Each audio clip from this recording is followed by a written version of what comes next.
Interes handiz irakurri dugu plana.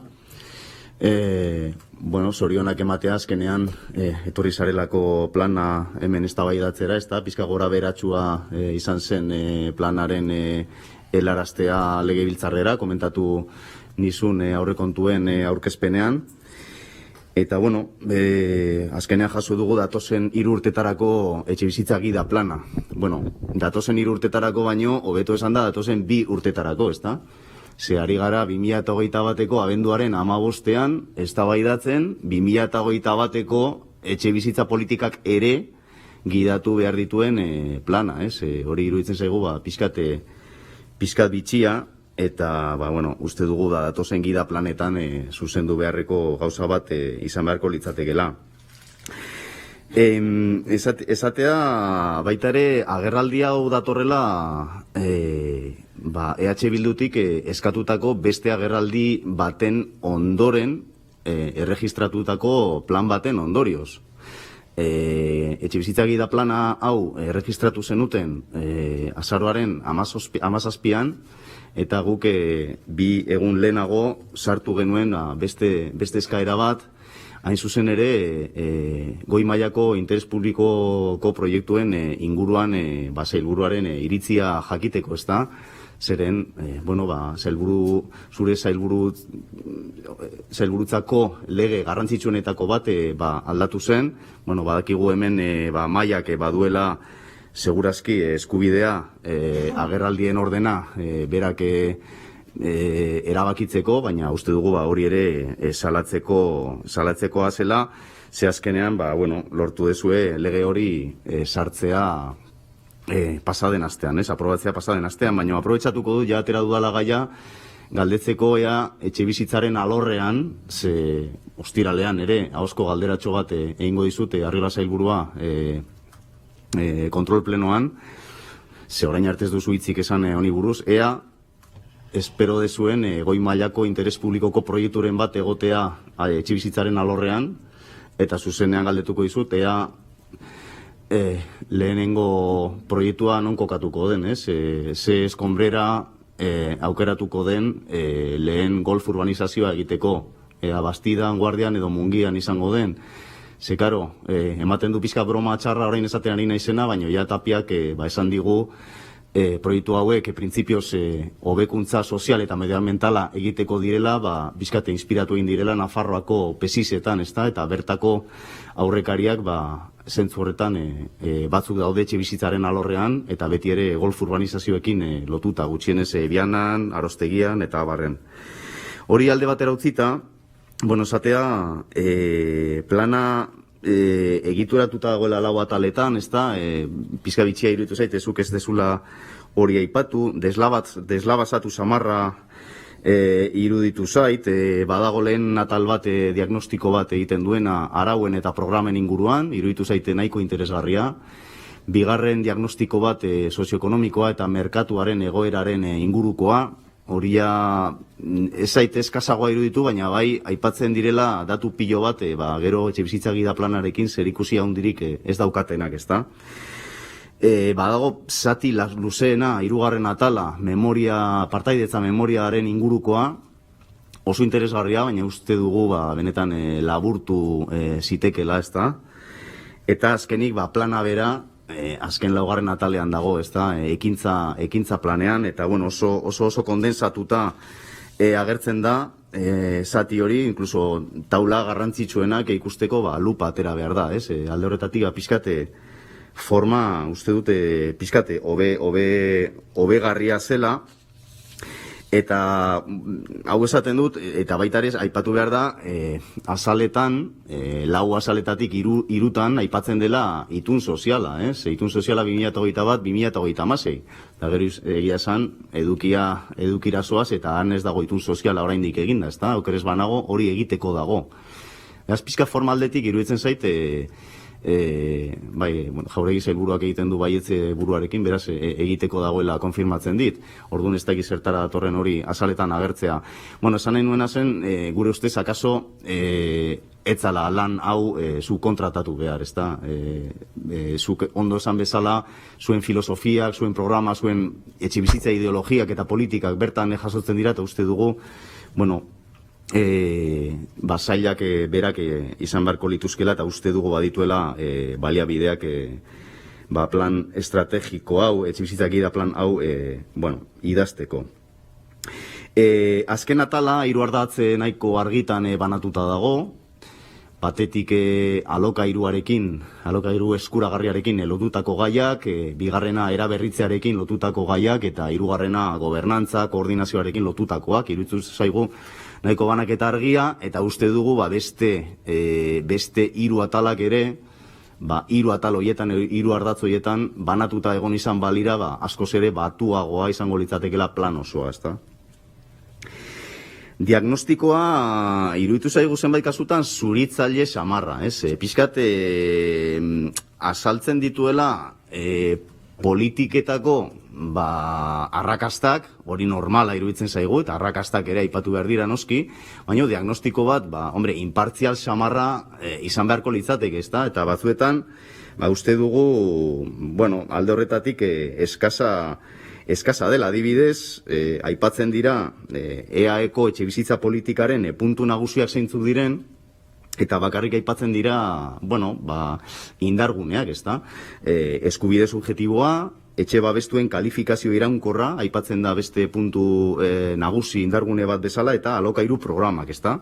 Egia esan, hiru indargune garrantzitsu dira, baina uste dugu, horrekin batera ere, beste zenbait komentario egin litezkela, uste dugu adibidez ere, aipatzen baldin badira, etxe babestuen kalifikazio iraunkorra, aipatu behar dela baita ere, zenbat etxe bizitza deskalifikatu diren azken urtetan EAen, ezta? Eta kopurua izugarria da. Eta hori ez da aipatzen etxe bizitza gida plan osoan. Claro, 1984tik, hau ezin zaio Arriolari egotzi noski, baina iaia 60.000 etxe bizitza deskalifikatu dira edo laister deskalifikatuko dira. Egia esan, etxe bizitza behatokiaren 2019an atera zuen lana ikusten da, eta deskalifikazioen grafikoak beldurra ematen du, ezta? Zenbat etxe bizitza deskalifikatu diren azken urtetan, eta horrek ematen du oso argazki ona jakiteko zenbat ze dirutza trasbasatu den inbertsio publikotik esku pribatuetara, ezta? Beraz hori, iruditzen zaigu ere aipatu behar dela kalifikazio permanentearekin batera. Erabat ados gaudela, noski. Edo, ez da aipatzen ez da ere, eta iruditzen zaigu, EAeko etxebizitza politikaren puntu garrantzitsu bat dela, hemengo etxebizitzaren presio desorbitantea. Bai jabegoko etxebizitzena eta baita alokairuko etxebizitzarena. Eta presio desorbitante horiek ondorio larriak dituzte, eta horregatik gaude hemen. Ez da esaten esate baterako, Euskal Autonomia Erkidegoa dela, Espainiar estatu osoan, lehenengo autonomia erkidegoa, zeinetan maizterrek, esfortzu handien egin behar duten, kobratzen duten soldatarekiko alokairua ordaintzeko.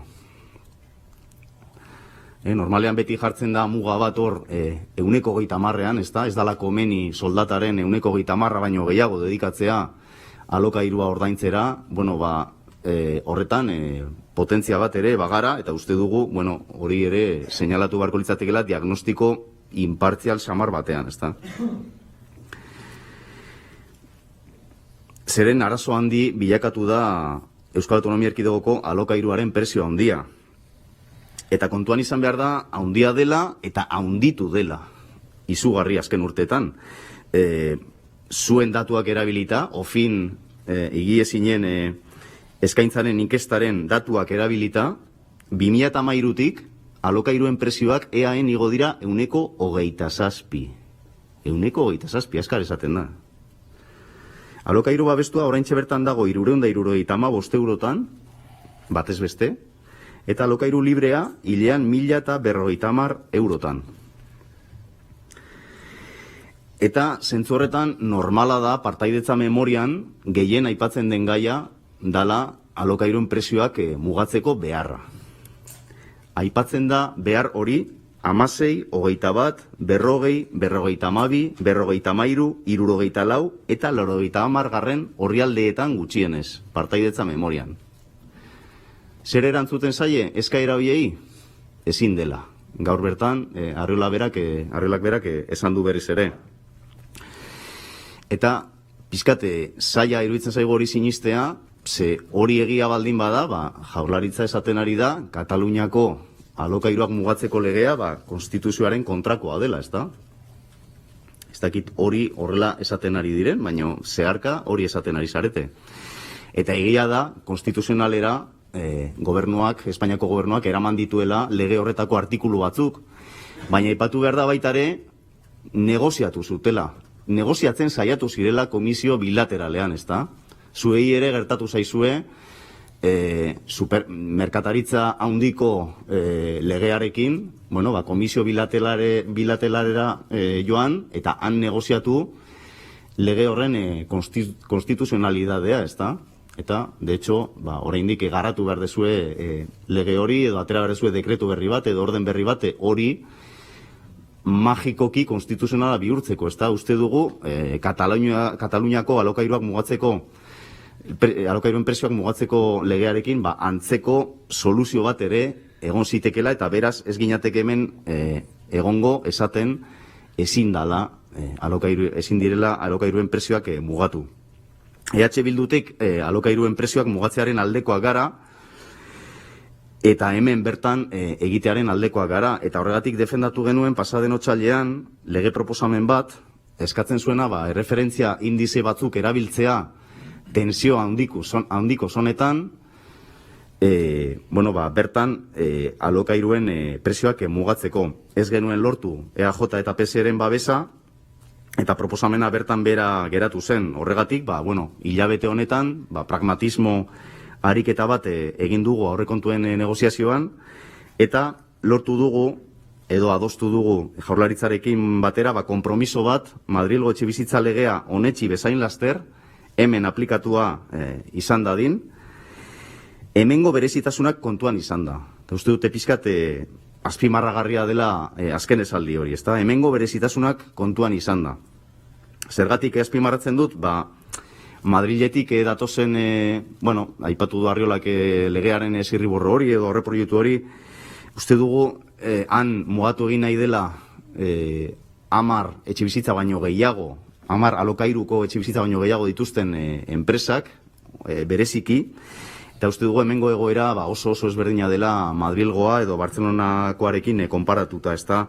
Hemen hori aplikatuko balitz, 34 enpresa inguru izango lirateke, eta dauzkatenak 1100 alokairuko etxe bizitza. Alegia, hemen alokairuko etxe bizitza guztien 1% bakarrik. 110.000 baldin badira guztira, ezta? Jodan uste dugu, hemengo berezitasuna kontuan hartzea, izango litzatekela, hori nolabait moldatzea, ezta? Hori lortzeko borrokatuko dugu, zeren, uste dugu incentiboen bidea, etxebizitza gida planean, eta gaur Arriolak berak proposatu du, edo aipatu du, beharrezkoa dela, dudarik gabe, baino ez dela nahikoa. Eskubide subjetiboa. Egia da gure etxebizitza politikaren indargune bat dela, edo teorian izan zitekela, ezta? Ze galdera da, baina praktikan hain garrantzitsua da eskubide subjetiboa. Ze azkenean, jende askori ukatzen ari zaio etxebizitza eskubide subjetiboa. Hemen aipatzen dezue, 10.118 eskarietatik, bakarrik aitortu dira 6.137. Eta egia da eskubide batzuk iraungi egin dutela, ezta? Kadukatu dutela, baina diagnostikoan bertan esaten da 1.685 eskariri eseskoa eman zaiela. Eta denak ez dira izango horregatik, baina uste dugu horrek erlazio handia daukala, eskatzen diren diru ingreso, diru sarrera maximoen topeekin, ezta? Uste dugu jende asko gelditu dela topeetatik gertu, baina goitik, eta benetan uste dugu horrek eskatzen duela eguneraketa bat egitea, eta zentzu horretan, ebazpen bat proposatuko dugu, eta legez besteko proposamen bat ere sartuta daukagu, diru sarrera kopuru horiek eguneratuak izan daitezen. Bestetik, uste dugu noski, etxebizitza eskubide subjektiboa aitortuta daukaten pertsonei etxebizitza bat eskaini beharko litzaiekela, ezta? Eta hori esan beharko litzateke, gida plan honen funtsa, ezta? Helburu nagusia. Zeren, aipatu ditudan 6.137 eskaeretatik, zenbati eman zaio etxebizitza bat. Zuek zeuek esan da, 1.172. Alegia 20% bakarrik. Etxebizitza eskubide subjektiboa aitortzen zaien jendearen artean, bakarrik 20% esleitzen zaio etxe bat. Egia da, beste 80% ez dela kale gorrian geratzen, baina ematen zaien soluzioa prestazioa da. Ez dago gaizki, baina uste dugu izan beharko litzatekela soluzio behin-behineko bat, ezta? Eta iruditzen zaite, egiturazko bihurtzen ari dela prestazioen sistema, prestazioen soluzioa. Zerbait behin-behinekoa izan beharko lukenean.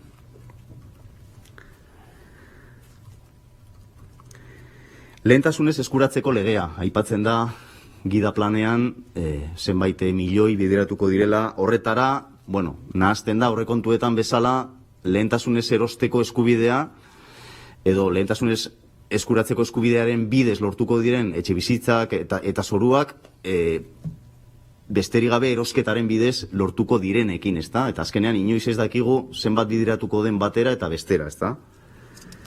Uke zentzu horretan ere ebazpen bat egingo dugu eta lege proposamen bat egin dugu, dakizunez, Arriola sailburua, administrazioari behartzeko, lehentasunez eskuratzeko eskubide hori aplikatzen. Ez da die izan gauza bat, bolondresa, baizik eta zenbait kasutan, alegia, eskaria eta eskaintzaren artean erlazioa oso tensionatua den puntu horietan eta leku horietan, behartu nahi dugu administrazioa lehentasunez erosteko eskubidea aplikatzera. Noiz arte, orekatu arte, eskaintza eta eskariaren arteko harremana. Zeren, aurrekoan ere esan nizun, egiten nahi zarete erosketa batzuk, nire ustez, nahiko zalantzagarriak, gutxienez batzuk, ezta? Ari zarete, apezpikutzaren pisu batzuk erosten, Sareb banku txarrari pisuak erosten, sustatzaile porrot egindako sustapen batzuetako sustatzailei etxeak erosten, amenabar eta abar, eta ikusten dugu hor, ez dakite, arbitrariedade gehiegi, eta uste dugu benetan garbiagoa eta gardenagoa izango litzatekela etxebizitza parke publikoa haunditzea beste motatako erosketa batzuen bidez, eta uste dugu tanteo eta retraktoaren eskubideak aplikatzea, benetan, modu garbiagoa izango litzatekela. Eta hori ez da planteatzen etxebizitza gida plan honetan. Alokairu eskuragarriaren atalak nik uste eskatzen duela hausnarketa handi bat, baina zaila egiten zait hausnarketa sakona egitea, ze datu gutxi dauzkagu. Egia esan, aitortuko dizut ez dudala oso ondo ulertu planteatzen ari zaretena. Beraz, eskatuko nizuke, bigarren txandan,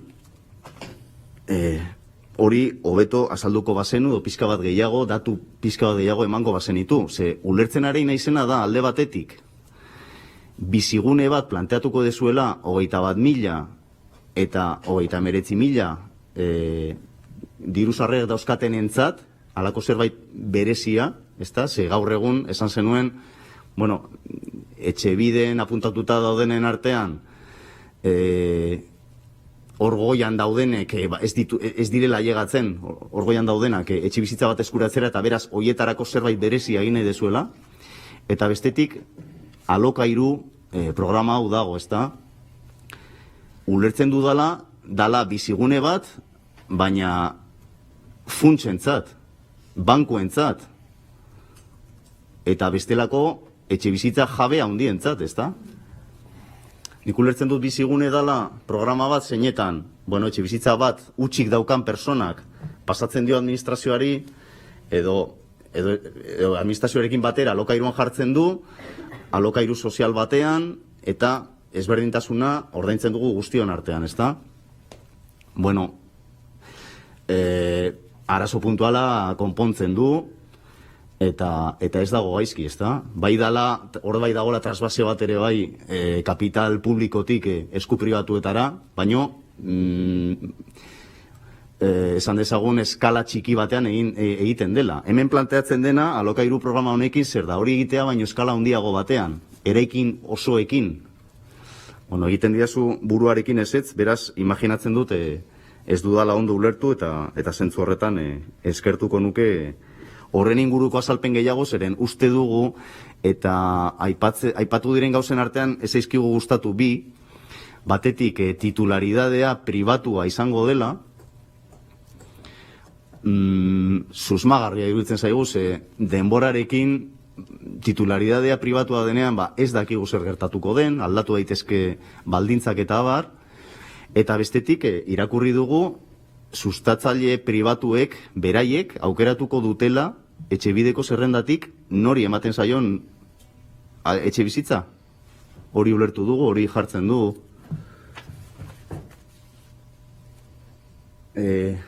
Zera etxe bizitza gida planean.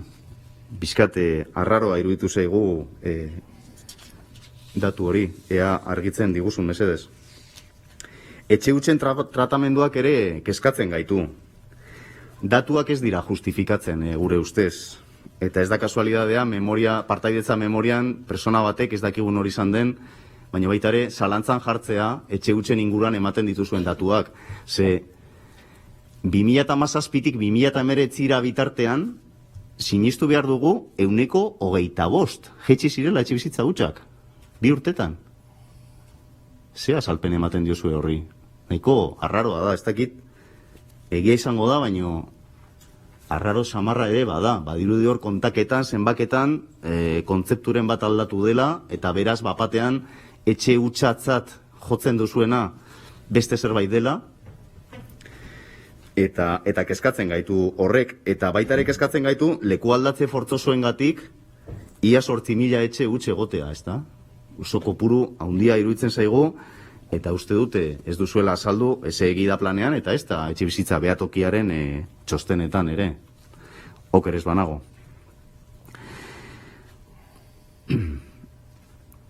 Uste dugu benetan ekainean atera duzuen dekretua etxe bizitza hutsak merkaturatzeko ez daukazuela asmoa handirik aplikatua izan dadin. Sentsazio hori daukagu. Zentzu horretan, beste ebazpen batzuk egingo ditugu, eta beste legez besteko proposamen bat norabide berean doana proposatu dugu. Uste dugu udalek behar dutela jaurlaritzaren laguntza, alde ekonomikotik eta baita alde teknikotik ere, uste dugu laguntza teknikoa ere behar dutela, udaletatik kaso batzuetan ez dakite oso ondo nola hasi aplikatzen dekretu hau, badakite udeletik egin dezuela saio bat, azaltzeko eta bar, baina ez da nahikoa gure ustez. Eta baita ere, uste dugu, hasi behar garela pentsatzen ja, data batzuetan, zeinetatik aurrera, udalak ez badira azten dekretu aplikatzen, uste dugu subsidiaridadez, zuek zeuek hasi behar zaretela aplikatzen, ez da? Ze dekretua dago aplikatua izateko. Ez dakit gida planaren ze puntuan aipatzen da, ailegatzen baldin bada momentua, hasiko gara tanteatzen kanonaren aplikazioa eta barola, izango balitz bezala gauza hipotetiko bat, tresna hipotetiko bat, eta dago dekretoa aplikatzen hasi beharko gara. Etxe hutse iburuzari garela, aipatu dute bizigune lehen, iruditzen zaigu programa garrantzitsua, baina bai behar dela nik uste azterketa bat suposatzen ari den diruaz, ezta? Ze azkenean batez beste 400 euro ematen dizkiogu jabe pribatu bakoitzari, ezta?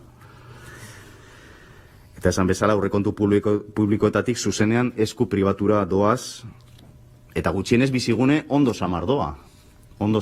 Ze Gaztelagun eta ASAP, Gaztelagun ikusi behar da etxe bizitza gida plana orain jarri dezuen objektiboa 2023rako 4.500 etxe, 4.500 kontratu, da 2018ko gida planean jarri zenuten berdina 2008rako. Berdina, 4.500 berriz ere. Eta gero esaten dezue, ondo funtzionatu duela. Bakarrik daude 1903 gaztelagunen, espero zenaren 140, aurreko gida planean. Hombre, esatea, ondo funtzionatzen duela, 140ko emaitza eman duen programa batek, tena den, bueno, orain egin dituzu aldaketa batzuk, uste dut norabide honean doazela, batez ere uste dute egokia dela, bueno, gazteak ustea, ez bakarrik zenbait urte, baizik eta 36, 35 urte bete arte, uste dute aldaketa egokia dela, eta, bueno, ASAP ere, oraindik okerrago doa, ez da, aurreko gida planean espero zenituzten 800 kontratu egotea, lortu ziren 313, gaur egun daude 276, eta 2023ko jarri duzuen objektiboa da 2018an jarri zenutena, baino asko ere txikiagoa. Jarri zenituzten 800 kontratu espero zenituztela lortzea, eta orain jarri dituzue 500 espero dituzula lortzea. Bueno, horrela errezagoa izango da betetze maila hobea izatea datorren gida planean. Uste dugu benetan, igual hausnarketa bat behar dela ASAP programaren inguruan, eta ea merezi duen programarekin jarraitzea. Eraberritzei buruz esaten den gehiena ongi ikusten dugu, baina baitare, bueno, aipatu behar dugu aurrekariak ez direla oso onak izan, ezta? Azken urteetan eraberritutako etxeen kopuruak nabarmen egin du behera, eta ez da izan pandemiagatik, ze hartzen baldin badira gida planean datozen datuak, azken 7 urteetan, aurreko 7 urteetan, baino 40.000 etxe bizitza gutxiago eraberritu dira, Urtean, ia 6.000 etxe bizitza gutxiago. Bai, orain etorriko dira funtsak, eta horrekin espero da, bueno, bultzada bat ematea eraberritze prozesuari, eta horren alde egongo gara, baina egia esan aurrekariak, bueno, ez dira oso onak izan, eta baita ere funtsen inguruan, bueno, normala iruditzen zaigu Opengela fundazio pribatua aipatu ez izana gida planean, baina egia esan ez zaigu batere egokia iruditu nola jokatu duen Jaurlaritzak gai horrekin, ez du apenas azalpenik eman, eta eman dituzuen azalpen apurrak izan dira gure galderen erantzunetan, aurrekontuetan, hain zuzen ere. Uste dugu azalpen gehiago behar zirela hor egin nahi zenarekin. Gai honetan eraberritzean uste dugu kolaborazio pribatu publikoa garrantzitsua izan daitekeela, horretan ados gaude, baina uste dugu oso argi utzi behar dela, diru publikoa eramango duten enpresa pribatuek pasa behar dutela konkurrentzia publikoko prozesu batetik, edo zeinek bezala, eta planteatzen baldin bada abal publikoak jartzea, eta hori bai aipatzen dela gida planean, mantentzen dezu ideia hori, abal publikoena, ez gaude erabat horren kontra, baina uste dugu finantziazio lerro batzuei abal publikoa jarriko baldin bazaie, uste dugu finantziazio horrek eskaintzen dituen ezaugarriak, baldintzak, merkatuan dauden besteak, baino askoz ere hobeak izan behar direla. Alegia, abalatu daiteke, baino trukean, herritarrek, hobekuntza bat, onura bat izan dezatela, ezta? Uste dugu hori oso funtseskoa izan beharko litzatekeela. Eta bukatuko dute, ematen dezuen erronka nagusiarekin, ezta? Oso mediatikoa dena, eta ez dugu gaizki ikusten, aipatzen dezue, hemendik 15 urtetara bikoiztea alokairuko etxebizitza parke publikoa. Bueno, polita da, oso ondo saltzen da, baina, karo, horrek suposatzen du 25.800 etxebizitzetatik, ezta, pasatzea bikoitzara. Eta zenbakiak egiten baldin badituzu, gutxi gora bera, banatzen baldin baduzu, 25.800 bikoitza zati 15, ateratzen da, gutxi gora bera, 3.400 etxebizitza gehiago, 3.400 etxebizitza gehiago urtean gehitu behar direla parke publikora. Hain zuzen ere, zuek planteatzen dituzuenak bakarrik datozen 3 urtetarako. Osea, ja, ari gara, gaizki, etxebizitza gida planeko helburuak ikusita, 15 urte barru bikoiztu nahi baldin badugu etxebizitza parke publikoa. Beraz, kontu zerronkekin, politak dira, ondo saltzen dira, baina gero, uste dugu, pausuak eman behar direla, erronka horiek lortzen saiatzeko.